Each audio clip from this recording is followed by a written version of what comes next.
اور ایسے حساس علاقے کے اندر اگر وہ واقعی رہ رہا تھا تو یہ لمحہ فکریہ تو وہ ہے نا، اور کیوں رہ رہا تھا؟ کسی نے اس کی نشاندہی کیوں نہیں کی؟ اور وہ لوگ وہاں پر، ان لوگوں کا بسیرا ہے، وہ لوگ وہاں پر اٹھتے بیٹھتے ہیں جنہوں نے پاکستان کے عوام کی حفاظت کی ذمہ داری ہے، جن کی وہ اپنی حفاظت ہی نہ کر سکے۔ ان کو پتہ نہیں چلا کہ ہمارے ساتھ کون ہے ایک دہشت گرد چھپا ہوا، اور کہاں اس کی جو ہے غفلت ہوئی ہے، کس کی غفلت ہے۔ اور پاکستان کے اندر جو سیاسی گرفتاریاں پکڑ دکڑ ہو رہی ہے، کیونکہ حکومت تو اس میں مصروف ہے، مخالفین کو پکڑنا، بشیر رشید کے خلاف مقدمہ کروا لے، عمران خان کو قتل کروا لے، اس کو نااہل کروا لے، کتنے ایک نام لوں۔ فواد چودھری کا ابھی کل ہی کی بات ہے، اب پرویز الہی کے گھیرا تنگ کرنے کے لیے کتنے مقدمات، اب کچھ سچے بھی ہوں گے کچھ جھوٹے بھی ہوں گے، لیکن اس سیاسی پکڑ دکڑ میں حکومت تو اس میں مصروف ہے، تو پھر سیکورٹی ایجنسیاں وہ کہاں ہیں؟ انہوں نے کیوں نہیں یہ سارے معاملات کو دیکھا اور ان کو یہ اندازہ ہی نہیں ہوا کہ کوئی بندہ یہاں رہ رہا ہے جو اس طرح کی حرکت کر سکتا؟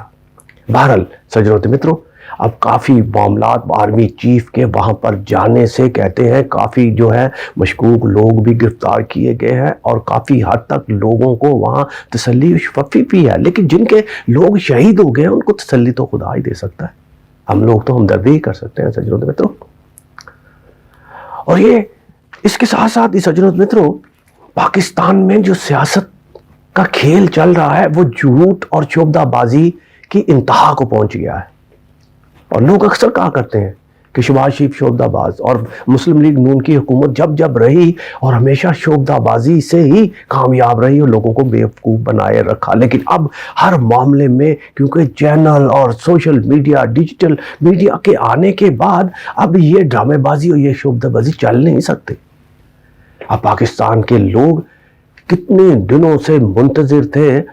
کہ یو اے ای جو ہمارے دوست ملک ہیں، ہمیشہ ہم پر احسان انہوں نے کیا ہے، پاکستان پر اور پاکستانیوں پر، مشکل وقت میں ہمیشہ ساتھ دیا،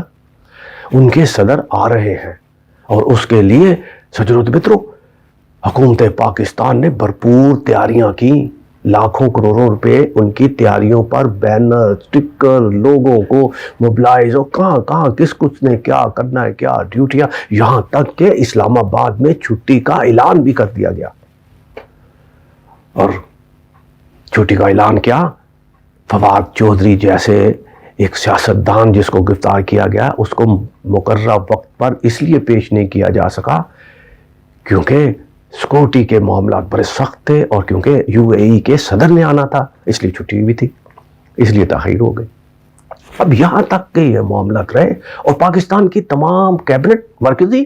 اور نگران وزیر اعلیٰ ہی نہیں، نگران کیبنٹ کے لوگ بھی اور وفاقی وزراء بھی سارے منتظر رہے کہ اب کیا آئے، ابھی آئے، لیکن اچانک پتہ چلا کہ یو اے ای کے صدر نے دورہ ملتوی کر دیا۔ کیوں دورہ ملتوی کر دیا؟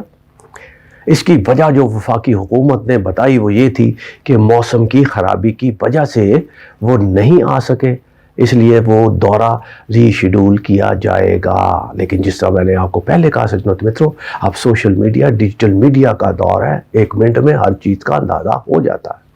اسلام آباد کے ہی ایک دور جو بڑے باخبر صحافی ہیں،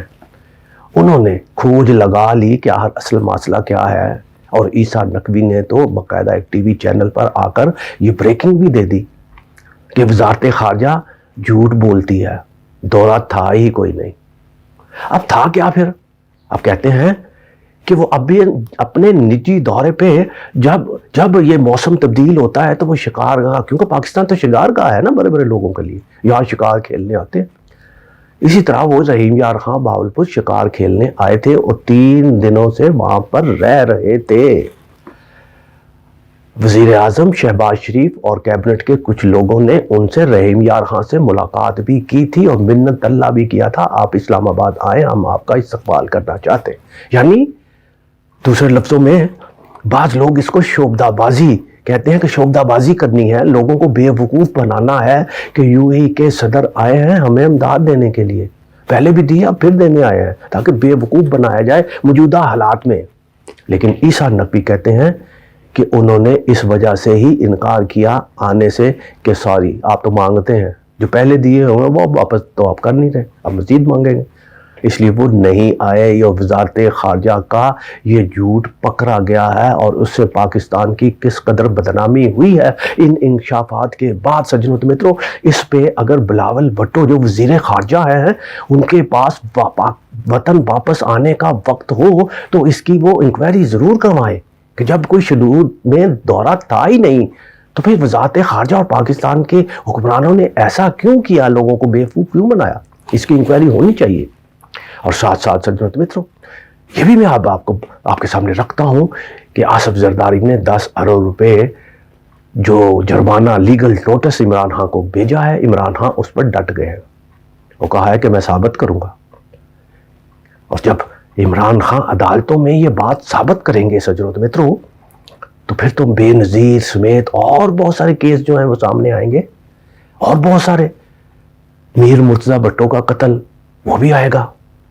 اس کی بیٹی جو فاطمہ بھٹو تو اکثر ٹویٹ کرتی رہتی ہیں کون ذمہ دار تھا، کیا ہوا، وہ کیسے، ان کے کیوں ان کے ساتھ فیملی تعلق نہیں ہے، یہ بہت ساری چیزیں آئیں گی۔ یقیناً عمران خان کے ذہن میں یہ سارا کچھ ہوگا اور کہتے ہیں کہ ٹھیک ہے آپ نے نوٹس دیا، ہم عدالتوں میں فیس کریں گے، میں جواب دوں گا، ڈٹ گیا۔ لیکن ایک اور اہم معاملے میں انہوں نے لاہور چھوڑ کر، زمان پارک چھوڑ کر بنی گالہ منتقل ہونے کا فیصلہ کر لیا۔ سجنوں متروں، اب یہ فیصلہ کیوں کیا گیا، کس کے کہنے پہ کیا گیا؟ کہتے ہیں کہ آصف زرداری، اب یہ صدر مملکت ڈاکٹر عارف الوی کی جو مسلسل ملاقاتیں اور پیغام رسانی ہوتی رہی، اس میں ہی صدر مملکت نے عمران خان سے کہا کہ آپ زمان پارک کو چھوڑ دیجئے، یہاں پر آپ کو سیکورٹی تھریٹ ہے، آپ بنی گالہ چلے جائیے۔ آپ کو یاد ہوگا میں نے وی لاگ اپنا کیا تھا، کہا تھا کہ بعض لوگوں نے یہ مشورہ دیا ہے کہ آپ پاکستان ہی چھوڑ دیں، کیونکہ پاکستان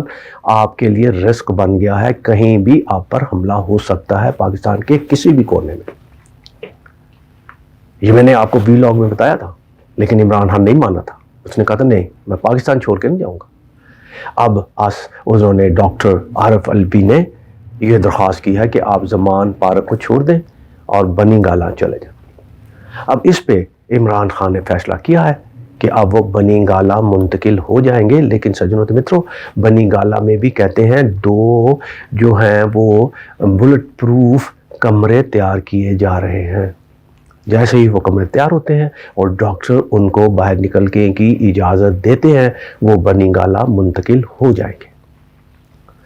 سجنوں متروں، عمران خان کی سیکورٹی تھریٹ آخر اتنا کیوں، اور اس میں شدت یہ کیوں آئی، جبکہ ہر طرف یہ باتیں آ رہی ہیں، ہو رہی ہیں کہ عمران خان کو تھریٹ ہے، اور عمران خان خود کہہ چکا، ایجنسیاں یہ رپورٹیں دے چکی کہ ان کو تھریٹ ہے، تو پھر وفاقی حکومت نے خصوصی طور پہ خیبر پختونخوا کی نگران حکومت اور پنجاب حکومت نے جو ان کو سیکورٹی دے رکھی تھی وہ واپس لینے کا مقصد کیا ہے؟ بعض لوگ کہتے ہیں یہ جن کو سپاری دی گئی ہے ان کی سہولت کاری کا مقصد ہے، لیکن میں یہ نہیں کہتا، یہ سیاسی مسئلہ بھی ہو سکتا ہے، حکمت عملی بھی ہو سکتی ہے، بہرحال کچھ بھی ہو سکتا ہے، لیکن یہ ایک اہم سوال تو ہے کہ جس بندے پر اتنی تھرڈ ہے سیکورٹی کے معاملے پہ، ان کی جان کا خطرہ ہے، ان سے آپ نے سیکورٹی واپس لے لیں، اور دوسری طرف آپ نواز شریف کی لاڈلی مریم نواز کے لیے جو پروٹوکول ٹیم سیٹ کی گئی ہے، لا ماشاءاللہ، اس پہ کم از کم 25 کروڑ روپے کے اخراجات آئیں گے۔ سجنوں متروں، اس کی تفصیلات میں اگلے ولاگ میں آپ کے سامنے رکھوں گا کہ نگرانوں نے آخر ان کو سیکورٹی کے حوالے سے کیا اور کتنی فورس دی۔ اب عمران خان کب جاتے ہیں کب نہیں جاتے، بات تو یہی ہے، ابھی تک تو یہی میڈیا کے سامنے آیا ہے کہ وہ جیسے ہی 1-2 روز میں ڈاکٹر ان کو اجازت دیتے ہیں وہ زمان پارک چھوڑ دیں گے اور بنی گالہ چلے جائیں گے۔ اب بنی گالہ میں وہ کتنے محفوظ ہیں،